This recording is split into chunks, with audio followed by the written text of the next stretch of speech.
Olá, pessoal, meus irmãos, minhas irmãs, Deus seja conosco.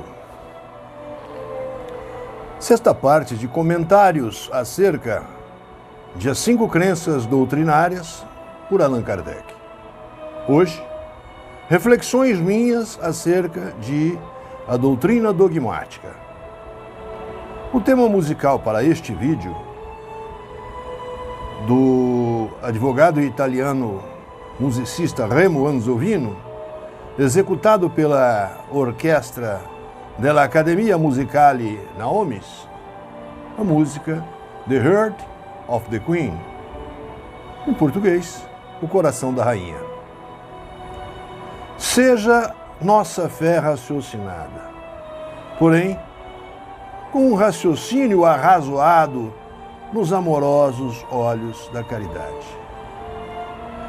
O conhecimento filosófico, quando transformado em credo religioso, levará a visão das leis naturais do universo, transformando-as em dogmas, já que deixará de ser filosofia para tornar-se teologia. Acerca do vocábulo dogma.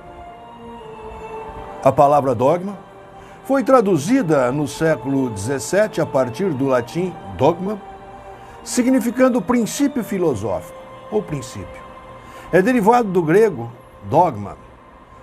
Significa literalmente aquilo que se pensa que é verdade. O verbo dokein, parecer bom.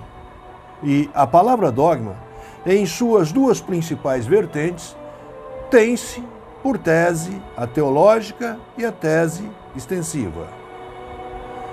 Pela tese teológica, nós temos algo por ponto certo e indiscutível, como a criação do mundo em 7 dias.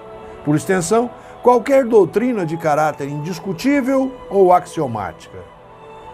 Pela tese filosófica, o dogmatismo é uma corrente que se fundamenta nas verdades absolutas.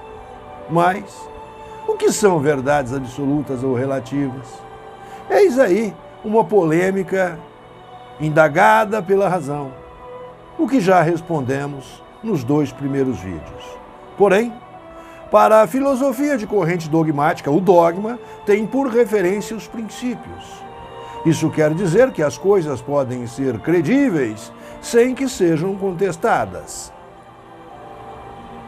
Os filósofos dogmáticos limitavam-se a essa opinião sem maiores e melhores raciocínios filtrantes àquela hipótese considerada verdadeira, posto fundada num princípio. Assim, eles não conseguiam enxergar qualquer aspecto que mostrasse que aquilo em que se acreditavam não fosse verdadeiro. Nada obstante, interessa-nos, entretanto, a teologia clerical dogmática, onde dogmatismo é acreditar em algo por imposição de pseudo-superiores e de forma submissa, sem questionar sua veracidade. Exemplifico com os dogmas pregados pelas religiões. São estes os justificantes do discurso e da prática ritualística religiosa, qualquer seja a religião, e por esse motivo não são questionados pelos seus seguidores. Além de assumir o que se entende por verdade absoluta como conhecimento, o dogmatismo assume a ingenuidade do crente como característica. Isto porque as pessoas acreditam que conhecem a verdade sem saber como acontece essa verdade realmente. Definidos então o dogmatismo tanto filosofal quanto teologal, saibamos a reflexão do professor Rivaio, o nosso Allan Kardec, que do seguinte modo nos lecionou. Para a doutrina teológica dogmática, a alma independente da matéria, é criada no nascimento de cada ser, sobrevive e conserva a sua individualidade depois da morte. Entretanto, para o dogmatismo, a sorte desta alma, desde esse momento da criação, está irrevogavelmente fixada porque seus progressos ulteriores são nulos.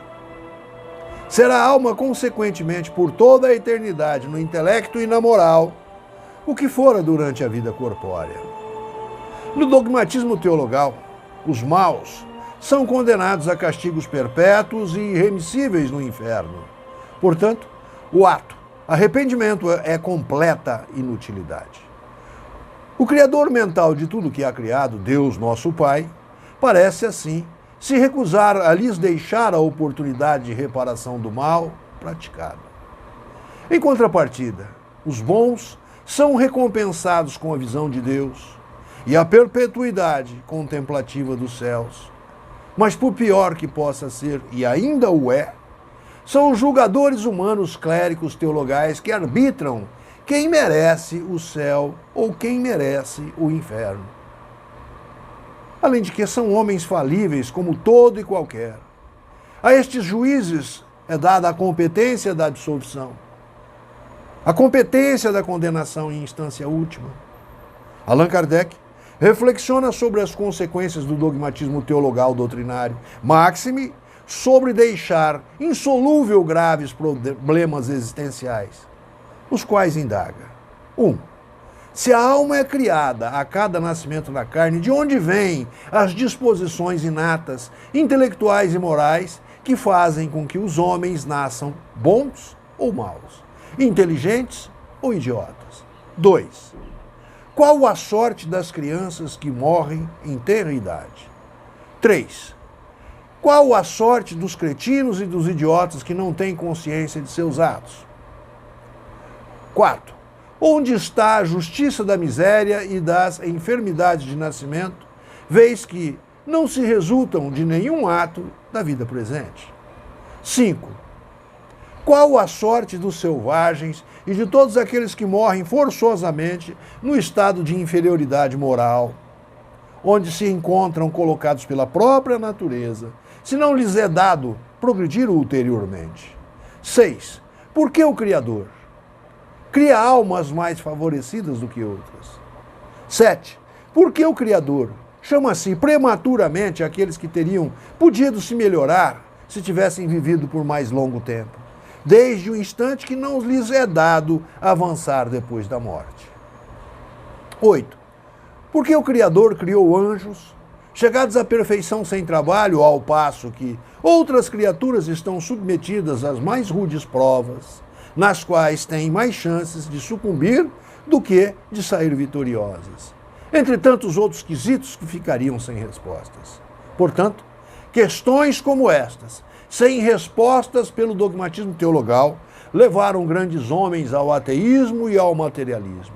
A exemplo de um Baruch de Spinoza, de um Einstein, de um Steve Jobs, por não aceitarem um Deus tendenciosamente parcial a determinadas criaturas.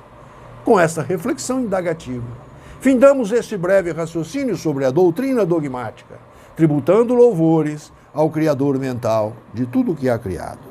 Assim seja.